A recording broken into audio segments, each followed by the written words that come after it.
Firman-Mu, pelita bagi kakiku, terang bagi jalanku, terang bagi jalanku. Shalom saudara-saudara yang terkasih dalam Yesus Kristus. Kita berjumpa lagi dalam Family Bible Reading. Dan sebelum kita mulai, mari kita bersatu di dalam doa. Bapa kami dalam surga, Bapa yang kami sapa Engkau di dalam anak-Mu Yesus Kristus, Allah Tuhan dan Juru Selamat kami. Terima kasih Tuhan untuk waktu dan kesempatan yang Engkau berikan kepada kami saat ini Tuhan.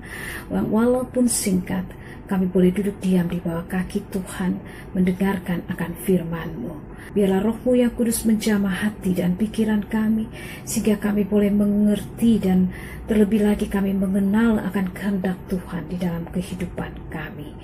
Mari Roh Kudus, biarlah Engkau menjamah juga seluruh kami, pribadi lepas pribadi, di dalam roh dan kebenaran-Mu. Haleluya, amin. Pembacaan kita hari ini terambil dari Kitab Kejadian 47 ayat 13 sampai 26. Mari kita baca bersama-sama. Tindakan Yusuf. Di seluruh negeri itu tidak ada makanan, sebab kelaparan itu sangat hebat, sehingga seisi tanah Mesir dan tanah Kanaan lemah lusuh karena kelaparan itu. Maka Yusuf mengumpulkan segala uang yang terdapat di tanah Mesir dan di tanah Kanaan, yakni uang pembayar gandum yang dibeli mereka, dan Yusuf membawa uang itu ke dalam istana Firaun. Setelah habis uang di tanah Mesir dan di tanah Kanaan, datanglah semua orang Mesir menghadap Yusuf, serta berkata, "Berilah makanan kepada kami, mengapa kami harus mati di depanmu, sebab tidak ada lagi uang." Maka jawab Yusuf, "Jika tidak ada lagi uang, berilah ternakmu, maka aku akan memberi makanan kepadamu sebagai ganti ternakmu itu." Lalu mereka membawa ternaknya kepada Yusuf, dan Yusuf memberi makanan kepada mereka ganti kuda, kumpulan kambing domba dan kumpulan lembu sapi dan keledainya. Jadi disediakannya lah bagi mereka makanan ganti segala ternaknya pada tahun itu. Setelah lewat tahun itu datanglah mereka kepadanya pada tahun yang kedua, serta berkata kepadanya, "Tidak usah kami sembunyikan kepada tuanku, bahwa setelah uang kami habis dan setelah kumpulan ternak kami menjadi milik tuanku, tidaklah ada lagi yang tinggal yang dapat kami serahkan kepada tuanku, selain badan kami dan tanah kami. Mengapa kami harus mati di depan matamu, baik kami maupun tanah kami? Belilah kami dan tanah kami sebagai ganti makanan, maka kami dengan tanah kami akan menjadi hamba kepada Firaun. Berikanlah benih, supaya kami hidup dan jangan mati, dan supaya tanah itu jangan menjadi tandus." Lalu Yusuf membeli segala tanah orang Mesir untuk Firaun, sebab orang Mesir itu masing-masing menjual ladangnya, karena berat kelaparan itu menimpa mereka. Demikianlah negeri itu menjadi milik Firaun. Dan tentang rakyat itu diperhambakannya mereka di daerah Mesir, dari ujung yang satu sampai ujung yang lain. Hanya tanah para imam tidak dibelinya, sebab para imam mendapat tunjangan tetap dari Firaun, dan mereka hidup dari tunjangan itu. Itulah sebabnya mereka tidak menjual tanahnya. Berkatalah Yusuf kepada rakyat itu, "Pada hari ini aku telah membeli kamu dan tanahmu untuk Firaun. Inilah benih bagimu, supaya kamu dapat menabur di tanah itu.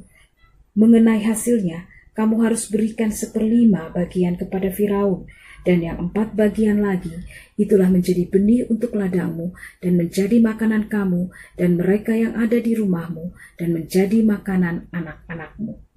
Lalu berkatalah mereka, "Engkau telah memelihara hidup kami, asal kiranya kami mendapat kasih tuanku, biarlah kami menjadi hamba kepada Firaun." Yusuf membuat hal itu menjadi suatu ketetapan mengenai tanah di Mesir sampai sekarang, yakni bahwa 1/5 dari hasilnya menjadi milik Firaun, hanya tanah para imam tidak menjadi milik Firaun. Demikianlah firman Tuhan. Haleluya. Dari setiap ayat-ayat yang kita baca tentang tindakan Yusuf, dari uang habis, kemudian rakyat punya uang habis, maka dia meminta untuk ternak, kemudian tanah, ya, kecuali tanah para imam. Kita dapat melihat kalau bukan hikmat Tuhan yang ada pada Yusuf, mungkin Yusuf tidak berhikmat seperti itu. Dan kita dapat melihat bagaimana Tuhan tetap memelihara hidup Yusuf. Dari dia di penjara, mungkin Tuhan juga sudah memberkati dia dengan menerjemahkan setiap mimpi-mimpi.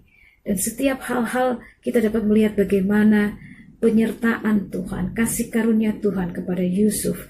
Sehingga Tuhan memberikan hikmatnya kepada Yusuf dalam memerintah sebagai tangan kanan Firaun. Dan dari kisah ini kita dapat mengambil bahwa dalam setiap hal kecil, saat kita bekerja, memasak, atau bergaul apapun itu, jika kita lakukan itu semua untuk Tuhan, maka percayalah bahwa Tuhan akan memimpin kita, memberikan hikmatnya kepada kita, sehingga apapun yang kita buat senantiasa berhasil. Biarlah firman Tuhan menjadi kekuatan bagi kita, dan biarlah itu menjadi perenungan bagi masing-masing kita.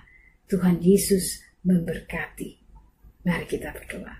Terima kasih Tuhan untuk firman Tuhan. Dan biarlah Engkau menjadikan kami Yusuf-Yusuf-Mu Tuhan. Dan biarlah Tuhan Engkau terus senantiasa memimpin kami dengan hikmat. Tambahkan hikmat ke dalam kehidupan kami Tuhan. Sehingga kami masing-masing pribadi dapat melihat penyertaan Tuhan yang luar biasa dahsyat di dalam kehidupan kami. Terima kasih Tuhan, terima kasih. Dan biarlah Roh-Mu yang kudus terus berbicara kepada kami masing-masing pribadi. Dan terima kasih Tuhan, karena Engkau telah memimpin kami senantiasa di dalam roh dan kebenaran-Mu. Segala pujian, hormat, kemuliaan hanyalah bagi nama Tuhan. Haleluya. Amin. Terima kasih, Tuhan Yesus memberkati. Firman-Mu pelita bagi kakiku, terang bagi jalanku, terang bagi